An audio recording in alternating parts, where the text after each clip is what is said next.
roasting means you use aggressive humor. You kind of like mock your peers or the companies in a funny way. But in contrast, toasting means that you actually compliment other brands in a kind way. It was clear for me that the interaction was really low compared to the other one. So if you make a joke that it sounds a bit inappropriate, your close friend would not have any problem with you. Yeah, but a stranger may think that it's inappropriate and unacceptable. Because if you start to say, no, Coca-Cola is the best, Toyota is the best, it's like you are trying to climb the ladder. Just to, you know what I mean? Playing that game. But if you compliment somebody in your own ball game, they're going to see that like authentic communication. Welcome to the Cincinnati Business Podcast, where we give you practical tips and tricks to grow yourself and your business. And brought to you by the Cincinnati Podcast Studio. Ann and Jose, I'm so glad you guys are here today. We've got an interesting topic to talk about today. So I kind of want to dig right into it. And then I want to get to some of your backstory a little bit. So can you guys give me the overview of the paper that we want to talk about a little bit more today? Yeah, sure. The idea of the paper is how the brands talk in social media, specifically in X, former Twitter, because the brands now they have a strategy that they talk each other like they were human beings, and they mock each other, they compliment each other, they make fun of each other, brand to brand, and the goal is how the people react when they see X brand talking to another brand in the way that they're friend or sometimes an enemy. Yes. How do you react from that type of communication? That's the main soul of the article. That makes sense. Yeah. So when I read over the article, the brand that everyone thinks about on X in the world of, as you call it, roasting and toasting. I love that. I think that's great. The roasting and toasting, everyone in the roasting world thinks of either Wendy's or Ryanair. Like those two are the kings of the roast world. Yes. And I'm curious though, but like when you guys were thinking of large major brands that were in the toasting space, who were the ones that you kind of were using as some of your like measurements, the ones you were measuring engagement on, using as examples, that sort of thing? We use Coca-Cola. Coca-Cola, okay. So the motivation behind our research was because we observed that Wendy's applied the roasting approach and Coca-Cola, on the other hand, applied the toasting approach. Okay. So roasting means you use aggressive humor. You kind of like mock your peers or the companies in a funny way. But in contrast, toasting means that you actually compliment other brands in a kind way. And Coca-Cola is a real life example. So on the World Kindness Day, Coca-Cola, an example is Uber Eats. So Coca-Cola said that you are always help us get our food in a timely manner. Yeah. And then another example is when Coca-Cola talked to Microsoft and said that you are one of our favorite teams. So that's very clever. But one of the observations that we observed was this. So we look at the engagement from the audience when they see the roasting messages from Wendy's and toasting messages, the kind messages from Coca-Cola.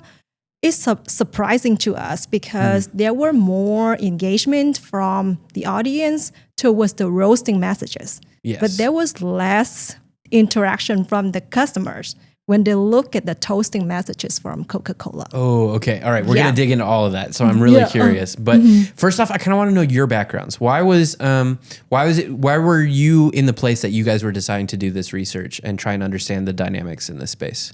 Well, the first idea come to my class was during the COVID situation. We were, isolated, everybody online, a small interaction in the classroom, and was trying to looking for manners to connect with the students to do something in a meaningful way, right? Yeah. So basically, I found a group of professors in different universities that they use Twitter as a discussion board. So we put a question, and everybody have to respond. And what part of the assignment is you need to respond to somebody from another university. In that sense, we create networking, footprint in the social media area. And one professor put a question about the roasting day from Wendy's. I say, oh, that's really cool. And I really enjoy how the students interact with that question.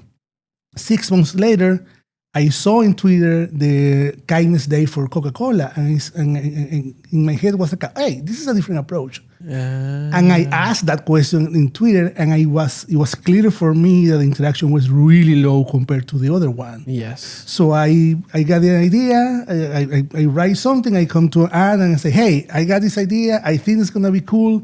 And she says to me like, "Oh yeah, everybody loves toasting." I said, "No, everybody loves roasting." Yes. And she was, "No way." Yes, it is. And we started the project in that sense. Okay. So, and what do you specialize in at NKU? Well, I'm teaching marketing and sales. Marketing and sales inside of the college business. Yes. Awesome. Okay. And Anne, how about you? It seems like he kind of pulled you in as he started to have this idea. Where do you focus inside of the college business right now? My area is about digital marketing. Digital marketing. Okay. Yeah, and particularly I look at the consumer behavior in online channels. We try to identify the factors that determine customer decisions when they shop online and are usually easily overlooked by business owners. Yeah. Okay. So you have the brain for the data. You're the one saying let's get figure out everything, try and quantify it. I love that. That's great. So okay. So you had this idea. You start to notice these trends. And I think I tried to read through the paper what I could understand, but I'm not the brightest person. But the thing that I did start to notice was this kind of idea. Obviously, people seem to engage more with roasting than toasting. That does seem to be right. And one of the things that is a classic rule of marketing is try to cause people to have an emotion so that they can then somehow change their behavior. That's what marketing is hoping for, at least the way that I've heard it. Maybe you guys in a more strict collegiate sense could tell me I'm wrong in that. But like, it was interesting how when I was reading through the findings, you guys tended to say that smaller brands should stay away from the idea of roasting, but larger brands, if people understand your organization, should consider that depending upon the context of their brand. Walk me through how you landed in that space. Like, where did you come to that conclusion? So we observed that Wendy's and Coca-Cola, they were successful with their roasting and toasting messages, especially for Wendy's.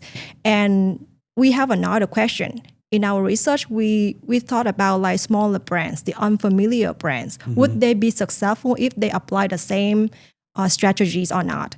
And what we found out was that it is like an analogy that we can use is like between is your relationship with your close friends and some strangers. So if you make a joke that it sounds a bit inappropriate, your close friend would not have any problem with you. Yeah, but a stranger may think that it's inappropriate and unacceptable.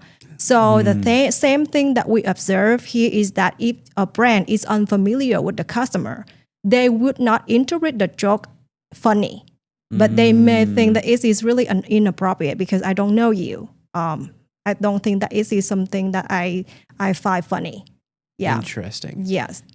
So that does make sense. Now, if we're trying to talk about people who are aggressively marketing, trying to grow their brand, grow their marketing channels, those sort of things, like, and they are a small business, why, like, that makes sense, that interpretation of like, you may not find this funny, but like, why would they still try to not do that if you say that engagement is higher when roasting happens?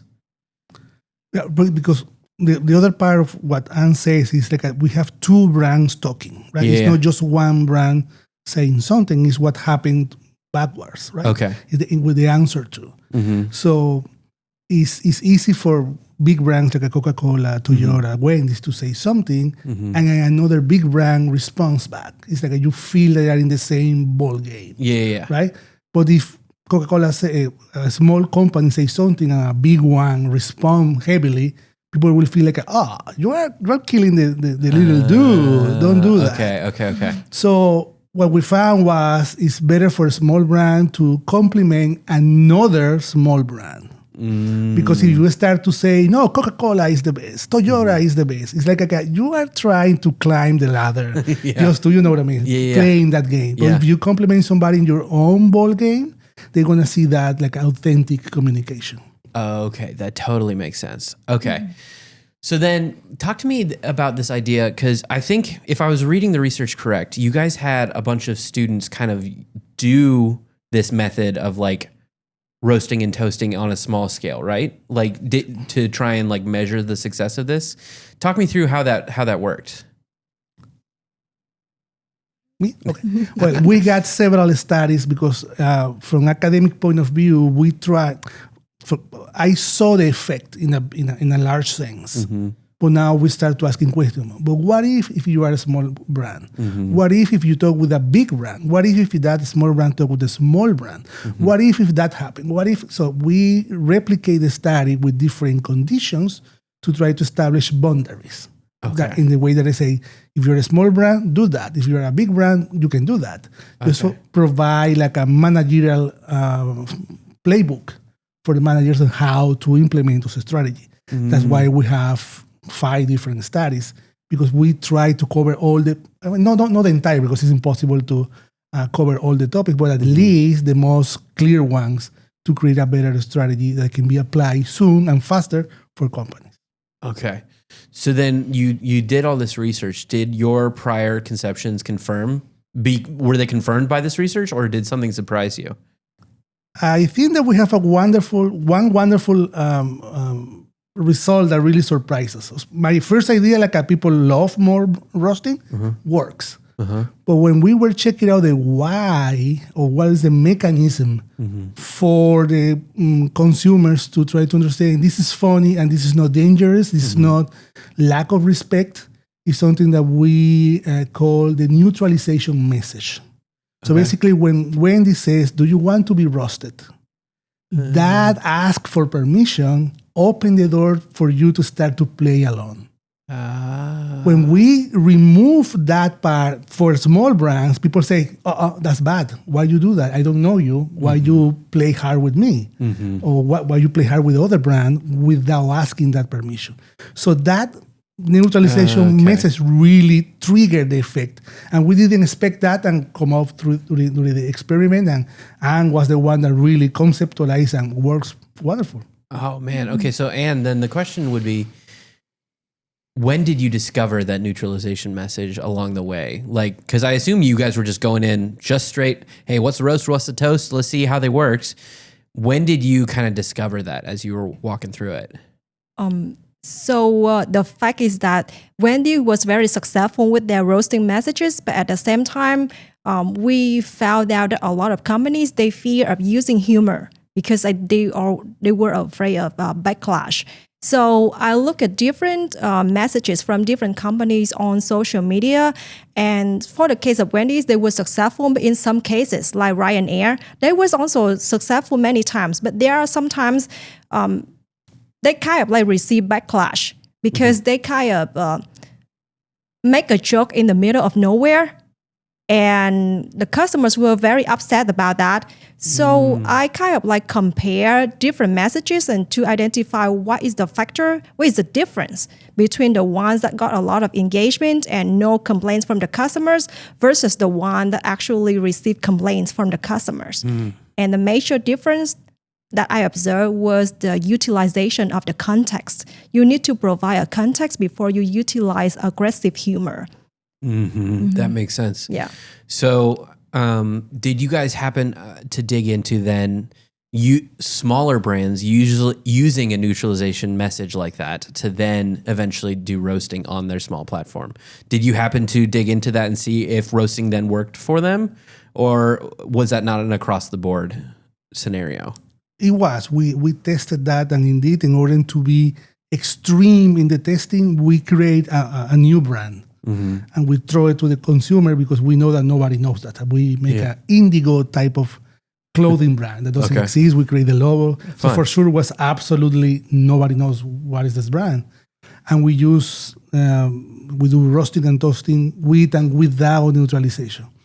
With the neutralization, roasting works a little bit better, but for a small brand, toasting has a way better result. And that's why our recommendation is, if you are in that position, build your brand, grow your audience, grow your community until you reach the point that when you can start to play a little bit more tough in that sense. Okay. That makes sense. Now, I'm curious, the example that you guys give in your research of a neutralization message with Wendy's was, hey, it's National Roast Day. Comment below, we'll roast you. Did you ever find that people ever used a message like that, saying, comment below, we will toast you? And then that turned into a thread that actually got a lot of engagement? It was indeed when Coca-Cola got the World Kindness Days, and basically Coca-Cola asked, come over and let me toast you. And that's exactly the same. And that's what caught my attention for the first time, because I saw the exactly same wording. Okay. One say roasting, one say toasting. I say, oh, that's exactly. And it was like a real life experiment. I can measure perfectly one doing something and the other one doing the completely opposite. Okay. And in the first time was kind of easy to see the engagement, which one have a better. And it was clear that roasting was one. And from that, all the research started. Okay, that makes sense. And one interesting finding that we observe about the toasting approach is that actually when you neutralize your compliments, it's actually worse. You don't need a reason to compliment other people. You don't wait until the World Kindness Day to be kind to other people. So when we compare between neutralization versus no neutralization, we found out that people appreciate the compliments naturally, it's more authentic compared to the one that utilize neutralization. Okay, that's actually really interesting. I wouldn't have guessed that. One of the biggest problems that you face when you're trying to create a podcast is the lack of time to make your podcast great. It takes hours of your time to plan, record, and edit, and then eventually post your content. Here at the Cincinnati Podcast Studio, we help brands and entrepreneurs build their own podcast with services from planning to posting. We've got you covered. So come to our studio located in downtown Cincinnati and let us help you plan your show, coach you on how to be a great host, record, edit, and post your show. If you're interested in starting your own show, check us out at CincinnatiPodcastStudio.com. So walk me through, you did a study where you created your own brand that didn't exist before. I think there was one study where you had a bunch of students doing their own tweeting. If that was right. What else did you guys do to try and measure some of these success? We have a series of studies. The first one was with the students that we pull out all the comments that they do with the Twitter interaction, right? Yeah. The toasting and the roasting, how they interact. We measure the engagement, the sentiment analysis, which basically is a technique is to try to give direction and strength of your word. If you are positive, negative, if you are using more like a rational point of view or a more emotional point of view when you wrote something and made your comments. So we have the first one, and that's what the starting point. Like, hey, here we have something.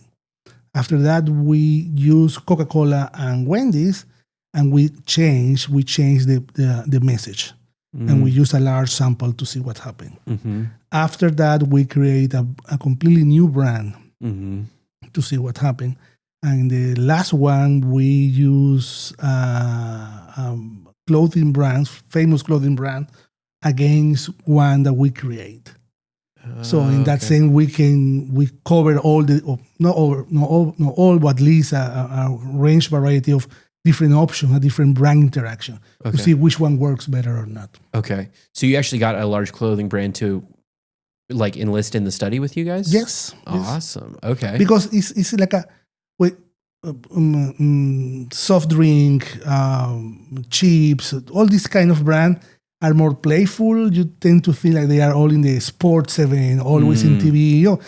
It's more common. They say, well, Coca-Cola and Wendy's, they can play like that. But what happened with, I don't know, Levi's or other type of brand, or Tommy Hilfiger, that brand will be able to play in that sense when they never used that, or the people are not familiar with that type of communication. So we use that as a way to say, hey, also works. Okay. And you found that both methods still work for a brand like Tommy Hilfiger. Yep. Like that was totally fine for them to go after that, and people thought it was interesting and got a lot of engagement. Okay. Absolutely, yes. Okay. So then, did you guys measure bottom line? Because I'm curious about how it affects the P&L at the end of the day. Like, because obviously the goal of marketing is to eventually get to sales and then eventually get to profit. Like that's the thing. So what happened for those interactions that you guys were able to watch, and like what did you see it do to the bottom line of a business? We observe that the engagement positively leads to greater brand attitude. The customer will like the brand better Okay. if they enjoy the messages from the brand. Okay. Yeah. That makes sense. Now, the interesting thing is I think that Wendy's is hilarious on Twitter. I think they're great. Amazing. I don't go to Wendy's at all. So like, I'm wondering if like that favorability is actually helping them as a brand or not. Were you guys able to dig into that like at all around like a monetary sense? Like, Well, our research was basically in the communication side. We never tied up completely with the final result of the business. Okay. Because we understand that this type of company doesn't have only one channel of communication, right? Yeah. I mean, if you can be amazing in Twitter, but if your competition has a 2x1, probably that week they're gonna beat you. You know what I mean? Yeah. So it's a long run type of activity, just to brand awareness and brand positioning. For sure, consistency is important, and that's why people recognize Wendy's, because they has been consistent in that. Mm-hmm. And that is something that we were thinking probably to do in the future. Will have to be a really long start. So what happened if a brand only play tough ones or roasting ones?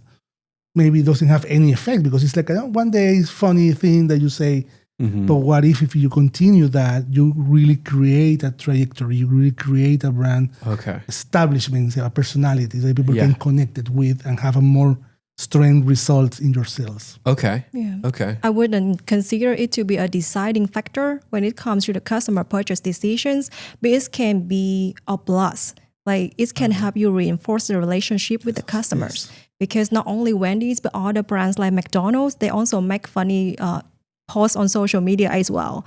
And I would say I am a big fan of McDonald's. And when I see like funny tweets from them, it is a plus. Yeah, that totally makes sense. Okay. So then when I think about the audience that we have for this show, most of them are generally people who are in smaller businesses, local Cincinnati businesses, not as much as these national brands like a Wendy's, Coca-Cola, that sort of thing. So when they're looking to try and figure out how to do this process effectively, how do you walk people through kind of like, hey, you're kind of working on your social media strategy. What should they be doing? Let's just say a local coffee shop is trying to get better at their Twitter engagements. What do you kind of walk them through in that space? I think first they need to measure their brand awareness. Even in our Cincinnati area, there are some brands that are more well-known compared to the others. So for the brands that's still very new, we would suggest them to utilize more the toasting approach. Be kind to other people whenever you can, and don't wait until like there is an opportunity to do it. But for brands that are more well-known, like Skyline Chili, like those brands, everybody knows about them. So every once in a while, they can make some funny joke on social media, and I think those messages will be well received by the local people. That makes sense. Okay. And also, and I understand that for small businesses, this recommendation is kind of hard because you have a small operation. You don't have maybe a person 24/7 dedicated to that. But if you can jump to the current situation that happened locally, right? Like, I don't know, the Reds win really good yesterday, 10-0. You can make fun or something because of that context. So you can jump into the wagon. That's something that locally is happening that can resonate with your audience. Okay. That people really will appreciate that type of thing. So cultural relevancy is a big deal. It's a big deal. It's a big deal. So for sure, the big brands, they have to play with that generic stuff because they have to talk with the entire nation or even internationally. So it's really difficult to get something to that level of sense, right? Maybe the World Cup, the soccer, something like that. Besides that, you play generally. But if you're local, play with the situation that happened in your community. The good ones and even the tough one. If you can connect somehow, people really want to appreciate that. They're going to feel that you are part of their own life. Yeah. I think keeping track of trends is very important. So besides Wendy's, there was an example from the snack brand Snickers. So there was a time that made servers cause global blackouts. And Snickers came to X and said that probably Meta was hungry and craving for Snickers. So that got a lot of interactions. Yes. Yeah. So we think it is really important for us to kind of like know what trends are going on social media, like the Coldplay concert that people have been talking my about God. recently. The Coldplay Yeah. stuff. Yeah, my goodness. There are some days that I look at the trend in social media and I'm like, I don't understand why this is so big of a thing. But yet, Coldplay. Like, what just happened there? Exactly. That. Well, this is awesome. I love this. And I think that I think it's really interesting that you guys found this as a thing to do some like deep research on. And I think what I'd love to kind of shift our conversation a little bit to now is I am a person in the world of business, and I have some questions around what you teach some of your students, if you don't mind me kind of digging into some of that a Absolutely, little no, bit. happy to talk about it. Yeah. So you guys are both in kind of communications and marketing inside of the business space. And I'm curious, like, if there's a fundamental rule that you guys teach your students, what is that? Fundamental rule? I teach digital marketing and things change so rapidly. So one of the major things that I told my students is to stay up to date. Whatever I teach them in class, they need to update themselves after they already finished the class because things change so rapidly. Like the case of Google search, recently a lot of people, they switch to ChatGPT to search for a lot of things. So the way that we do search engine optimization, how to make our brands easily identifiable, now we not only consider Google, but also consider ChatGPT as well. So things change and you need to be updated. Yeah. And in my case, I'm teaching also sales. This is a big part of what I teach. It doesn't matter how the technology affect the business. Doesn't matter. Now we have ChatGPT and we can have artificial intelligence. That's great. That's a tool. But at the end, business is a person-driven situation. Relationships are important. And relationship takes time and takes effort. And they're not easy from the get-go. All right? And you need to invest in that. But that investment really pay off in the short, long, and mid, and the long term. They're amazing. So I say to my student, you talk to people, the people is the important, not the tools that you use to reach the people. At the end, always the people are important. Relationships. Okay, so I'm going to dig in on that because I was listening to an interview with Simon Sinek recently, and he was talking about the idea of how AI is the trend right now. Everyone's excited about it. Everyone's talking about it. Some people roll their eyes because they hear about it way too much. But like he said that it's probably going to continue that way for a while because it's like we've never seen technology move this fast before. Like this is crazy for us. But then he said there is going to be this premium on human-made, human connection inside of the world of business and even the world of like friendships and like connecting with other people in a way. And so I'm curious, like you say that like relationship is the big part of sales, but there are so many people out there who are claiming it's not, like, especially in the world of digital content, digital sales, places like Amazon. We don't buy from a person. We don't buy from a relationship on Amazon. So like, why do you say that it is so important? And what do you say to those people who are, you can just get AI to do it for you online? Like, what does that look like? It's like two different levels to understand that part, right? It depends of what is the level of involvement that you have with the product that you are buying. Probably if I go to Wendy's or McDonald's, I don't need to talk too much with the cashier that sells me the burger. I am there for the burger. I have a better relationship with the brand. I'm talking with the little lady with the red stocking with the Wendy's, you know what I mean? So the relationship there is different. It's brand to consumer. It's kind of different. But the big sales are not there. The big sales is company to company. This is where the billions and trillions of dollars are moving, right? The international trade, all these different trades working that thing. In that level, where the really is the Major League Baseball for the sales, is a business person. You can use technology to understand trends. You need it for sure to understand all the different moving parts, but at the end, you sit down with a person to the other side to close the deal. And that is huge. I mean, we're talking about the millions, billions of dollars of transaction. Yeah. If that level of transaction is going small, yes, automation works because you are more product related. You want to have the sneaker that you want because you're already trusting whatever brand you like it. Yeah. Or the book that you're looking for is there. But when we are dealing with, put that example, is you can buy something online easily, like a sneaker, but you're never going to buy a house online.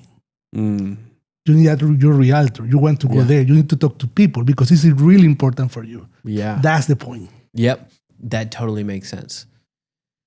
Now, you were talking about how the trend, keeping on top of the things that are happening is really important. I think as a business owner, I don't have time to think about, especially like a very small business owner. I waste time sometimes, and I claim that it's research and staying on top of trends and stuff like that. But it usually isn't. It's usually just me scrolling on my phone for a little bit too long. How do you recommend somebody in the small business space stay on top of trends? And then also, I think because small businesses are really built upon relationship, I think that is a big deal. Like, how do you suggest people balance their time so that they can stay on top of trends enough, but also still be able to pay attention to their business in a good, strong way? I don't think we need to spend the entire day looking for trends. Kidding. But I think when we just surf the social media, like during our free time, just like 15 or 20 minutes, usually the things that are viral will pop to your feeds first. So you can easily identify it. Again, the Coldplay concert, you easily see it even after you use social media for 10 or 15 minutes. And then there are also like some influencers who share the top trends on TikTok and on Instagram. And if you follow them, you can easily identify the trends faster. Then there are also like some software, some of the apps that kind of like share the recent trends with you as well. So we can look at those tools to identify the trends. Okay. And I think the biggest tool that any small business has in the way that you say that's a relationship are your customers. Ask them what they're looking for. In that small conversation that you may have with them, ask them what they're doing. Ask them to create something for you, to make a post about you. They know exactly what's happening, and they're going to use your brand or your product, whatever you want to promote somehow, the thing that they love embedded in that trend that they understand. And you will have a huge marketing department working for you. It's happy and loyalty, real loyal for what you do. That makes sense. Okay. So you're saying that about 15 minutes a day is enough to kind of see what's kind of happening in the world. Now, there are a lot of platforms. Would you say each of the platforms would generally be about the same? Like if you spend about 15 minutes on YouTube, you should know what's going on over like in most other platforms at the same time. Is the conversation the same? Is kind of what I'm asking. I think it depends on the platforms. Okay. You can easily find trends on Instagram and TikTok and even Facebook Reels. But for YouTube, it is less about trends. It is more the way that YouTube algorithm works is more based on your interest. So if you listen to like calm music, then likely it's going to recommend similar videos to you rather than showing you the viral, the trendy content. So it really depends on the platforms. That makes sense. That makes sense. Okay, great. Well, this has been really amazing. Thank you. I think this is getting some kind of wheels going in my head about how to think about properly engaging online. I think a friend of mine who is a big time marketer in the area, he talks about don't bankrupt the brand and don't bankrupt the business. Absolutely. If you like anything else, go for it. See what you can do. So I love how you guys have given us a concrete example of how can you do things to not bankrupt your brand, because that's what you can potentially do if you do roasting at the wrong time. So thank you for that. And I'm curious, like, where can people connect with you if they want to learn more and maybe read your paper or something like that? Well, both of us working at Northern Kentucky University in the Hale College of Business. So the website of the university, we can find us. Also in the social media, LinkedIn is my strong one. Yes, I love LinkedIn. Yeah, the LinkedIn, you can find me there. Send me a message. I'm happy to connect, happy to talk. I have several connections with the people in the business area in Cincinnati because we connect through LinkedIn. I saw some posts that they do, or they saw my post, and we connected, and I invite them to my class to talk to my students. So it's a wonderful way to connect with me. Yeah. You can easily see me on LinkedIn. Okay, perfect. Awesome. Well, seriously, guys, thank you so much. This has been amazing. I think I've learned quite a bit, and I now got to go and process it for a little bit. But seriously, thank you for your time. I really appreciate you guys. It's been awesome. Well, thank you for having us. It was wonderful to be in front of the lights at the moment. I love it. Our pleasure. Thanks so much for listening to the Cincinnati Business Podcast. If you like the show, the best way to support us is to like, comment, and subscribe so we can keep bringing you fantastic content just like this. And if you are a Greater Cincinnati-based business owner who has something you want to share with the world, reach out to me at brian@cincinnatipodcaststudio.com.